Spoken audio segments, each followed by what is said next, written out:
Welcome to our Pirkei Avot shir. We're on chapter 6, Mishna 6, and we dedicate this episode in memory of Levy ben Moshe ben Esther and Elisha Yael ben Levy, and also in memory of Binyamin ben Moshe.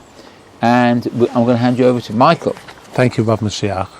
So, in this Mishnah, Mishnah 6 of Perek 6, is a very long text of the Mishnah, and the reason for that is that it lists 48 attributes that should be acquired by a Talmud Chacham, and it also suggests that there were 30 attainments that are acquired by a king or monarchy or royalty, and also the Kohen's attributes or realm has 24 attributes.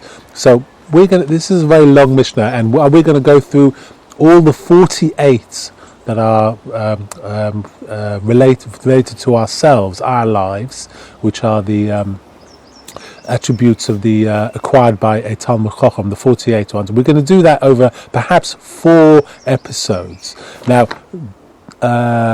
Abarbanel suggests that the first 9 of these 48 are directed towards a beginner a beginner Talmud Chacham, and the next 13 apply to the more advanced scholar. So in this Mishnah, we're going to go through firstly the Kohen's realm of these 24 attributes, and the royal realm, which is 30 attainments, and we're going to do the first 9 of these 48 attributes or requirements that need to be obtained by a Talmud Chacham in nowadays. So, let's start the Mishnah. Gudala Torah yoter min hakahuna or min hamalchut. Greater is Torah than the Kohen's realm and than royalty.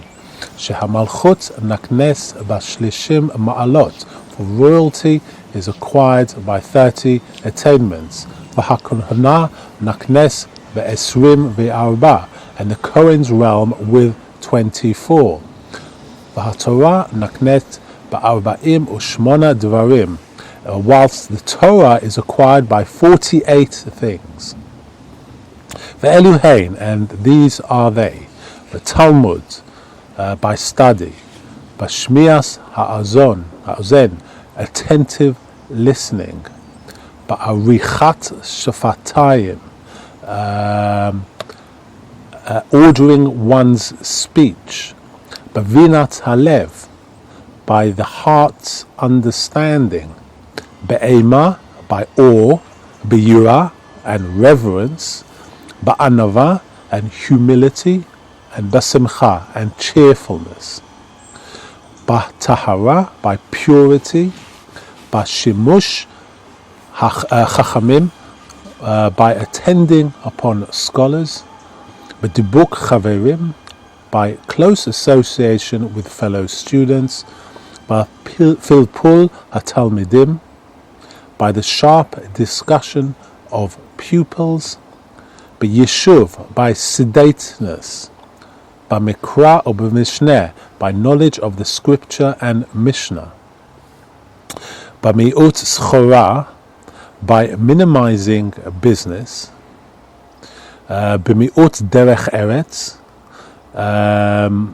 worldly matters; b'mi'ut ta'anug, pleasure; b'mi'ut shena, sleep; b'mi'ut sicha, chatter. All these are limited, yeah. Limited. These are limited, yeah. B'mi'ut schok, laughter, limited laughter; b'orech apayim, by long-suffering patience; Balev Tov, a good heart; Be'emunat Chachamim, faith in scholars; Ba'kabalat Hayisurim, in acceptance of suffering; Hamakir et Makamo, by being a person who recognizes his place; Ba'hasomeach Bechalko, he who is happy with his lot; Ba'haoseh Sayag Lidvorov, makes a fence around his words; Ve'eno machazik tova li'atzmo, he does not claim merit for himself. Ahov, by being a person who is beloved. Ohev et hamakom, he who loves the omnipresent or God.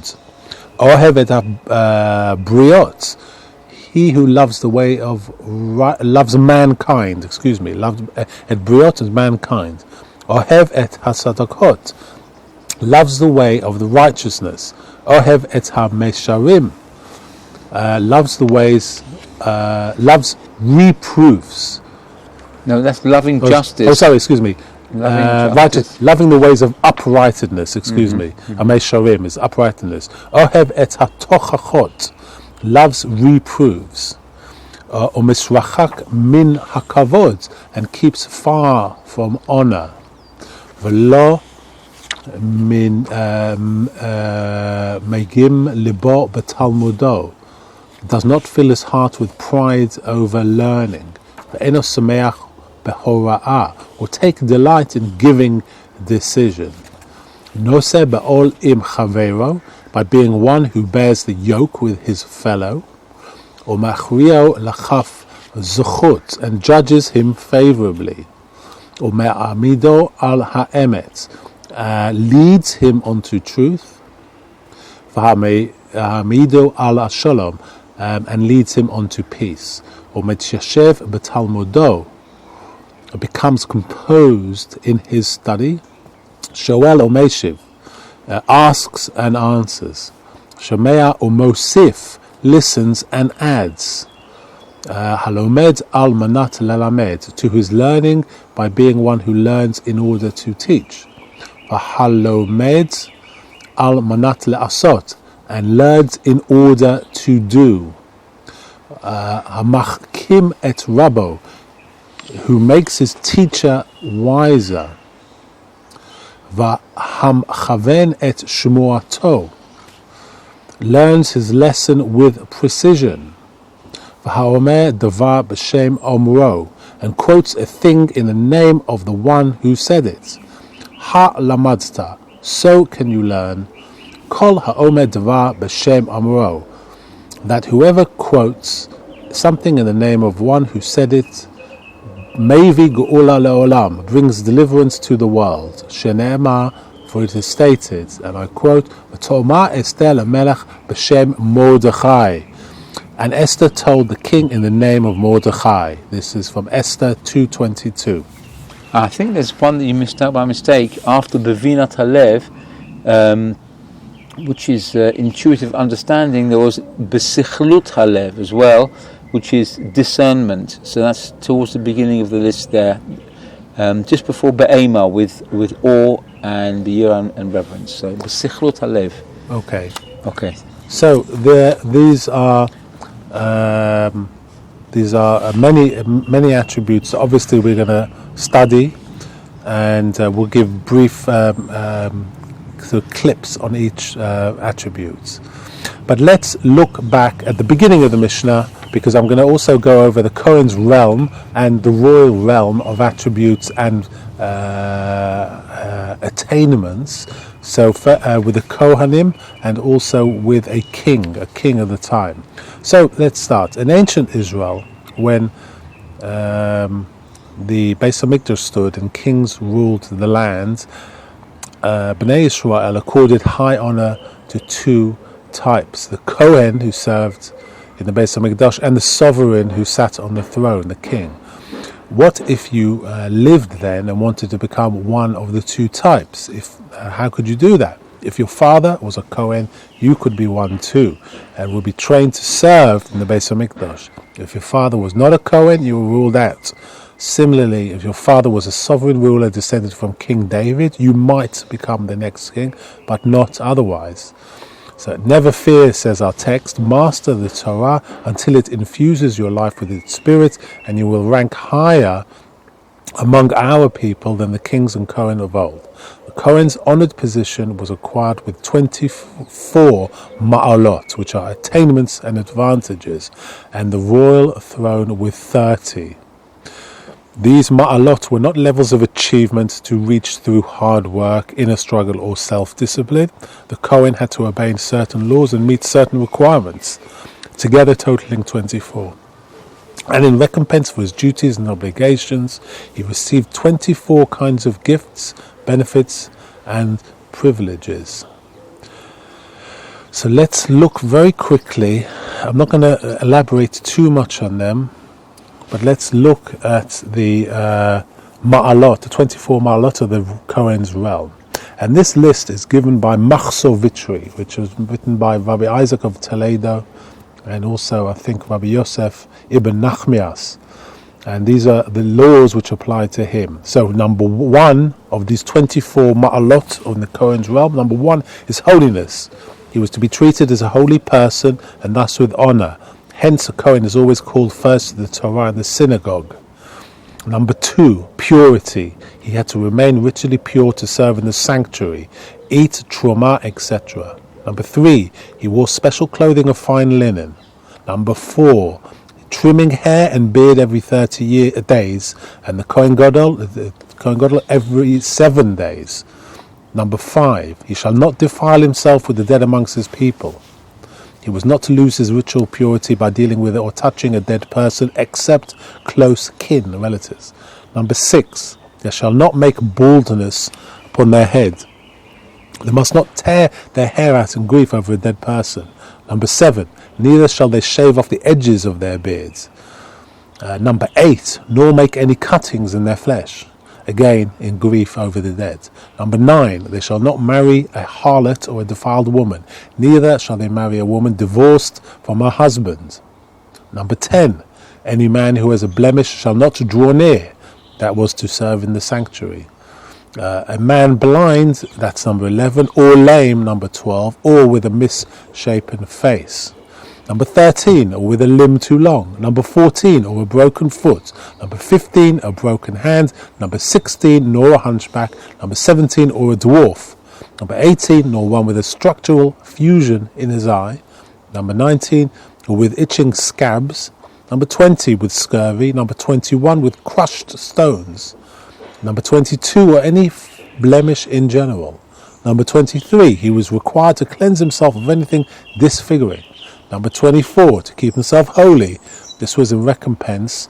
A Kohen was given 24 gifts or special portions, which none but a Kohen might enjoy. Others, Rashi and Abarbanel, considered the gifts themselves to be 24 ma'alot in our texts. They were, at first, 10 kinds of portions from the sacrifices and gift offerings, etc. So the loaves of showbread, mentioned in Perek 5, Mishna 7, which a Kohen might eat in the sanctuary, or 10 kinds of gifts that a Kohen could receive and enjoy anywhere in the Holy Land, such as truma or challah, and also the fee or the pidyon haben, which was redemption of the firstborn. And finally, 4 kinds of gifts from various sacrifices and offering, bikurim, first fruits, which farmers brought to the sanctuary on Shavuot, which the Kohen could enjoy throughout Jerusalem. And so, that was the Kohen. And for the king, there were 30 special laws applying to him alone. And to compensate him for his arduous tasks, he enjoyed 30 kinds of rewards or privileges. So, these 30 ma'alot of the king, 2 lists are offered. The first, originating in the commentary Kala Rabati, gives these attainments. And I'm going to start. Number 1, gold. Number 2, silver. Number 3, wives. He could take as many as 18.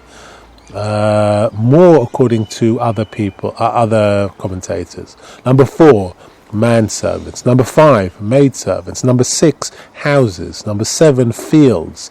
Number 8, vineyards. Number 9, gardens. Number 10, parks. Number 11, a wardrobe of personal clothing. Number 12, the royal treasures. Number 13, provinces. Number 14, singers, both men and women. And 15, women. Number 16, luxurious delights. Number 17, a royal coach. Number 18, many carriages. Number 19, horses. Number 20, royal chariots. Number 21, horsemen. 22, royal apparel. 23, an arsenal of watchmen, or 27 also watchmen, 28 royal jewels, 29 the dispensation of justice, and 30 charitable equity. These are apparently all derived from the Torah as various sources states.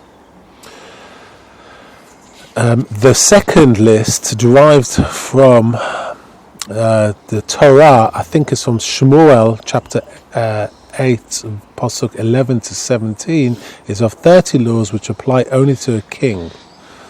I think this is also referenced in Machzor Vitri, Rabbi Isaac of Toledo's. So he does not serve as a judge, nor is he to be judged. He is not to give testimony, none may marry his widow, he is to write a Torah scroll for his own use, which he must always have with him. None may ride his horse, nor sit on his throne, or use his scepter. None may see him unclothed, bathing, or being barbered. So those are the various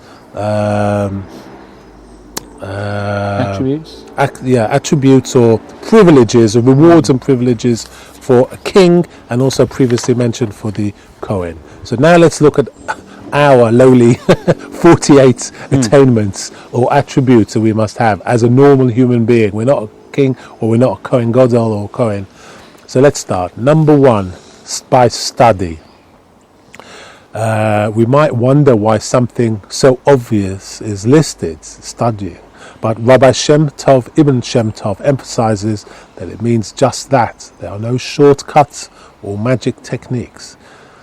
You have to master and understand and study, and you have to put in the time. There are other commentators like Rabbi Isaac of Toledo who understand it to mean you have to study with a teacher and not alone. When you study with a teacher, you grasp things better and faster by listening to a human being who uses facial expressions and gestures to vivify and emphasize and bring order to the lesson than you will ever learn from a frozen page. I'm not saying these Torah Anytime videos should be we should be videoing them because it's only audio. But here, Rabbi Isaac of Toledo does say, when you learn opposite a human being, the facial expressions and the interaction makes a huge difference. For sure. Now, let's move on to number two, and it's this attribute is by attentive listening. The presence of a teacher is not enough. His thoughts will not reach your mind by osmosis. Your ear, as the Hebrew literally indicates, must listen and hear. And as the Hebrew verb also connotes, you must heed and understand. It is not enough to merely hear words, but you must grasp their meaning. And you must listen with your heart too.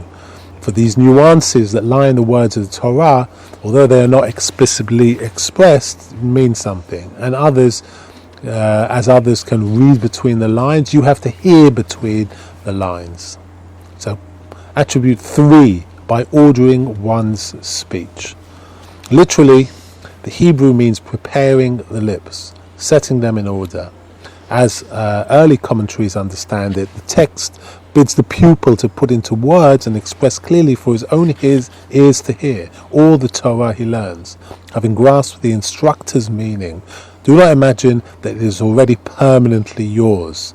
You have to absorb it and mix it up into your own mind and let it crystallize before you can be satisfied that you've learnt it. And Shmuel, the Chacham, said to Rav Yehuda, and I quote, "Keen mind, open your mouth and read, open your mouth and study, that it should all remain with you, and you should have long life." Some Gemara Eruvin 54a. A thought that is kind of bright during the day that you've been taught doesn't necessarily means that it will survive till the night. You have to make sure that the words that you hear, you have to remember them. And Rabbi Eliezer ben Yaakov had a pupil who studied silently, and 3 years later, apparently he remembered nothing. As the Hebrew text denotes, to put our learning into words, we have to set our lips to the task, and we must bring order to our speech. We must choose our words with care, considering how they will sound. Especially if others will learn from us, we must take care. One prophet compared the tongue to a bow and words to arrows. This is Yirmiyahu chapter 9, verses 2 and 7. Spoken thoughts cannot be stopped or gotten back like arrows that are flung, and they can inflict as much damage as speeding arrows. And we know that preparation is needed because, the words of Torah are holy. Just as dish for food is kept clean, so should a vessel for Torah's thoughts be kept unsullied. Very perceptibly thought by Rab Shimon Bar Yochai. He said, had I stood on Mount Sinai when the Torah was given, I would have prayed before HaKadosh Baruch Hu that he create 2 mouths for a man, one to study the Torah with and one to serve all other needs. If we have but one mouth, let us prepare it and keep it under proper control, never profaning it by anything vulgar or vile. And point number 4, the attribute number 4, by the heart's understanding. Again, we hark back to Rabbi Isaac of Toledo's words, and he says he must bring his heart to study, so that from what he learns, his understanding can go on and beyond. And I quote, for whoever reviews his study with the participation of his mouth, but not his heart, is like birds that twitter. Rabbi Isaac of Toledo adds from his text, B'shachlut halev, with the heart's intelligence, that he should seek to question what he learns, then to find answers until his understanding is thorough. An instructor can put only so much into words. The student's heart must understand more. And attributes 5 and 6 are through awe and reverence. So we've learned earlier that your reverence for your rabbi or teacher should be as your reverence for heaven. This we learned in Pirkei Avot chapter 4, Mishna 15. This is more than an order to produce a synthetic artificial feeling. If the feeling is not within you, you have the wrong teacher. In the words of the Talmud, if the teacher appeared like an angel of the Lord of hosts, let them seek Torah from him. If not, let them not. Again, this is from Gemara, Moed Katan 17a.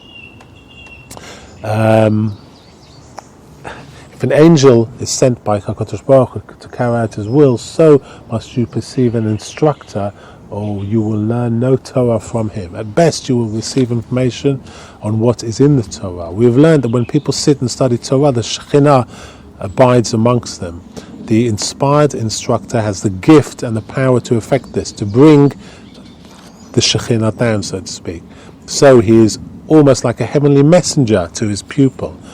If you don't feel this as a pupil, you are not his pupil. We know that on Yom Kippur in the Musaf prayer, we recount the activities of the Kohen Gadol in the Beis HaMikdash on this, the most holiest day of the year. At the end of the day, when his service was completed well, I'm referring to the Kohen Gadol, we read that the Kohen Gadol would have a holiday celebration feast for all his friends, having entered the Holy of Holies in peace and leaving in peace with no mishap. When he entered the most sacred part of the Beis HaMikdash, he was in mortal danger. If he was unworthy or committed any sacrilege, heaven's retribution was certain. At the end of the day, when he found that he had left in peace and was still very much alive, he had cause to celebrate. So every day, ever since that day, ever since the day that the Beis HaMikdash was destroyed, HaKadosh Baruch Hu has no true dwelling place in his world but the 4 cubits of halacha. We must remember that. Now the 7th attribute is humility. So why do the Chachamim, why ask the Chachamim, do the metaphors of one prophet liken the Torah to water, wine and milk? They answer to tell you that just as these 3 liquids will keep well in nothing but earthenware, the lowliest of vessels, so will words of Torah keep well only in a person of humble spirit. We should also note that some commentaries state that humility is also a practical necessity. With it, a student will freely ask, without any fear of shame, about anything he fails to understand. With it, he will readily study and review with other pupils. But obviously the proud student would consider all of that beneath him and pretend to a knowledge and understanding that he cannot gain. And number 8 of this list of 9 is cheerfulness, the attribute of cheerfulness. You have to have reverence and awe, of course, but there shouldn't be levity, but neither should there be a kind of, you shouldn't learn with a feeling of sadness or depression. We know that, we learn in Gemara Shabbos 30b, the divine presence will abide about a person amid neither melancholy, indolence, nor frivolous laughter, but only amid good cheer in doing a mitzvah. So Torah study is the greatest mitzvah we have, as it teaches us all the other precepts of our faith. Since we have learned that about true Torah study, the Shekhinah always abides, obviously it must have a cheerful atmosphere and moods. If you have a depression or some sort of sadness, a large part of your attention is fastened onto these matters that you're brooding about or you're worrying about. Much that goes on about you bounces off you unnoticed. So, therefore, a grieving mourner will often sit in kind of dulled indifference or like numbed indifference. Similarly, the idle and indolent is not really altogether with us. When you have this demeanor, you float in this kind of lassitude, and you've given up on alertness at this time. I think we've all been through stages where worries and beset us, and we simply cannot focus on our studying. But we should try and lift ourselves out of these moods when we study. We're also bid to be cheerful. Abarbanel notes that as you enter a Beis HaMidrash, and you should leave outside all your painful thoughts and worries about money or other immediate day-to-day concerns. Otherwise, concentration will be impossible.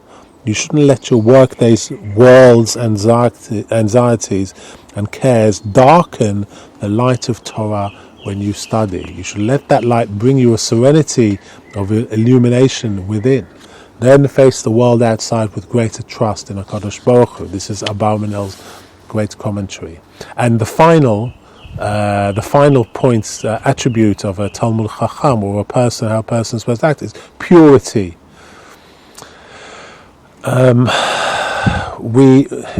Torah must become a vision or a belief or a kind of way of life, and for that we need tahara, purity in our hearts and deeds, and purity in our surroundings. And the Torah, as we know, is the essence of purity, of tahara in itself. It can't remain or thrive viable in a setting of impurity. Impurity, as Abarbanel indicates, come from any excessive indulgence in sensual pleasure or gratification.